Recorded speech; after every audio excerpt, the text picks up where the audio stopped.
Hey, Kyle. It's a pleasure to have you on today to talk about your new film, My Dead Friend Zoe. Can you tell us a little bit about it? Yeah, the film is it's it's autobiographical. It's based on my post-war journey. It's a film about post-traumatic growth. It's a dark comedy. There's drama as well, and it's just based on one of my battle buddies, some friendships. It's also based on my relationship with my grandfather, who's a Vietnam veteran. And yeah, I think it's a film about friends and family that they happen to be veterans also. And we vets, we don't always get the opportunity to tell our own story. So I'm really excited to have had the opportunity to do that. Yeah, I absolutely loved it. I don't know if you remember, I briefly met you at the Newport Film Festival. Yeah. Yeah, after, and I had this moment with Sonequa right before I Sonequa. talked. So, oh, yeah, I'm terrible with yeah.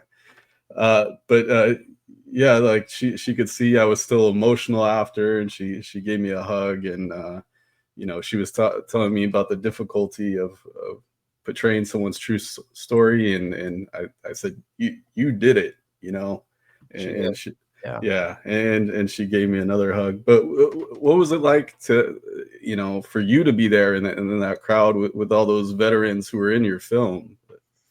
Pretty surreal, man. Pretty special. And like, I mean, this film for me is 20 years in the making.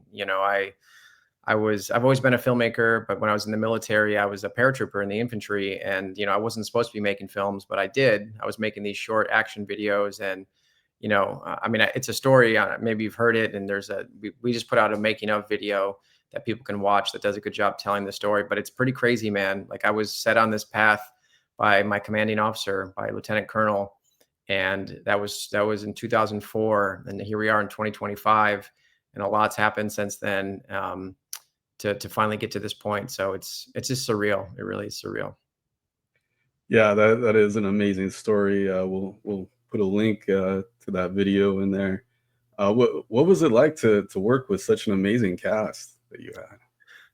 It was easy. That's what it was. It was just easy. And I think that's you want to talk about tips for filmmaking. It's just cast really shoot for the stars and then just get the hell out of the way. Um, I'm a first time feature director. It feels weird to say because I've been directing professionally for almost 2 decades, but to make a feature film, it's a journey, man. It's a long time. And so that being said, like I'm very confident in a lot of aspects of filmmaking, but like to actually do a feature film that's going to last, 2 hours, and it has to have all the stuff. It is a unique piece of art, and the fact that Sonequa and Natalie and Ed and Morgan and Gloria and Utkarsh have done this way more times than I have. I just they were my dream cast, and when they came aboard, um, yeah, I just made sure to be incredibly collaborative and like give the vision for the story and what it means, to me and to my battle buddies and to veterans, but then also just like let them fill in their own experience. Yeah, definitely. And you balance some heavy topics with comedy. How were you able to do that? I think that also was it was difficult and it was easy because we in the military, like we have a dark sense of humor, and humor is definitely part of. Oh, sorry, hold on. My little dog here who's ready for his walk. We, that's just part of our experience is humor and levity, and up until this point, other than maybe MASH and a few other things like anything that's about the military or veterans, it's either like crazy action or some bummer Debbie Downer thing. And we veterans are just always portrayed in such a sometimes depressing light. And that's just not how I see us. That's not how I feel. So it was kind of like the first thing I knew about the film before I even started to write it is that it was going to have humor. Yeah, yeah, it does such a great job with that. There's that, the Ed Harris character, Dale. He has that kind of complicated trash system.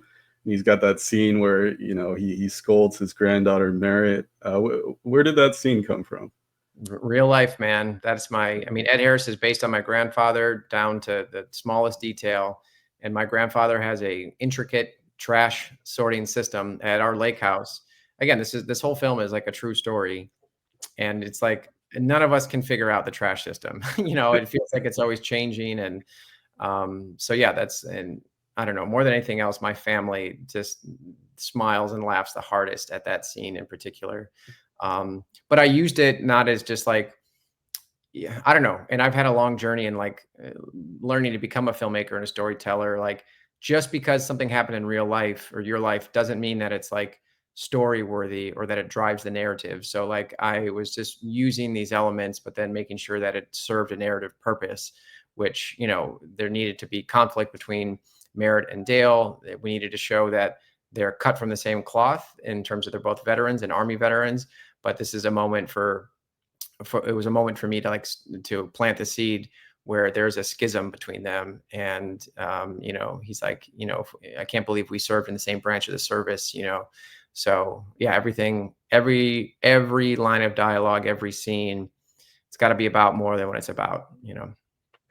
Yeah, and you did a great job of that. Do you have any behind the scenes stories that you could share? Oh my God, man, so many. I mean, I think one in particular that's pretty cool, is like the veterans group that you see in the film. There's group therapy going on there, and those are all real veterans. 90% of our cast of this film are real veterans, including Mr. Morgan Freeman. And I wrote this film starting in COVID, and I rewrote it a million times and did writing is rewriting. I workshopped it, showed it to everybody, did table reads in the park when we all had masks on and couldn't be near each other, and really made the script as good as, the first 10 versions of the script are not your best version. But then at some point after 2 years of trying to get it made, my last Hail Mary was to make a short film, a proof of concept. So I did the thing you're not supposed to do. I invested my own money, which I didn't have, but I had money left over from Iraq. So it was like, here we go. Made a short film, and I cast these veterans, and these are actors first, veterans second. They're people that I know through an organization I created here in LA called Veterans in Media and Entertainment. And we did the scene there. We did the short. The short did very well. It kind of gave a vibe of what the film was going to be. And then it was a really cool moment, behind the scenes, to call them up and be like, so we're making the feature version. You're going to get flown up to Portland, which is where we're shooting. You're going to do that same scene over again. And this time you're going to do it with another veteran, and his name is Morgan Freeman. So that was pretty cool. And they're all there and kind of nervous and excited. And then Morgan walks in, goes up to each of them and introduces himself and gets their name and talks a little smack to each of them, which is great, puts everybody at ease. And then we all went in the circle. And before we started shooting, I asked everybody to stand, say their branch and what their job was and where they served. And everybody did it. And I was the second to last one to do it. And then after me, the veteran next to me stood up and he said, my name is Morgan Freeman. I served in the Air Force. And then, at that point we were kind of like a family of veterans ready to go. Yeah, that's awesome. I feel like writing is cathartic to me. Since this is your true story, was making this movie like that for you? 100%. This whole thing has been therapy, and I'm still kind of in it. Probably the most meaningful for me is talking to veterans and non-veterans after the film that saw the film and just really relate to it and tell me their own story, talk about their own Zoe. And yeah, I get healing from them. Yeah. I love those beautiful outdoor Oregon locations you have. The cinematography is amazing. What was it like to film there? Oregon was incredible. I can't say enough good things about just Oregon in general. They had an amazing tax credit, which was a huge draw for us. I wrote the film to take place in Wisconsin, which is where I'm from, but they don't have a tax incentive at all. So you're on blast, Wisconsin, like figure your crap out. And they do big shows up there. They had big movies. The crew was incredible. I mean, even the light in the Pacific Northwest, we'd be filming and we're like, God, it's 8:45 and it's still bright out, which is great. When you're making films. We even had to color correct a scene to be night because we were shooting at 9 p.m. and the damn sun was still out. So Oregon was great, and then I really embraced it as a. It sounds cliche, but I embraced it as a character in the film, and even the lake house we shot at was so perfect. But then it had all these dead trees. There, a massive fire had come through there, but I was like, I'm going to use this. It's like death and growth and rebirth, and merit is like a phoenix rising from the ashes, and yeah, you kind of just you go with it. Yeah. Um, I I write for also for Friends of Comic Con. Have you ever been to Comic Con before? I have, yeah, and we pitched this movie way back when, I think 2 years ago.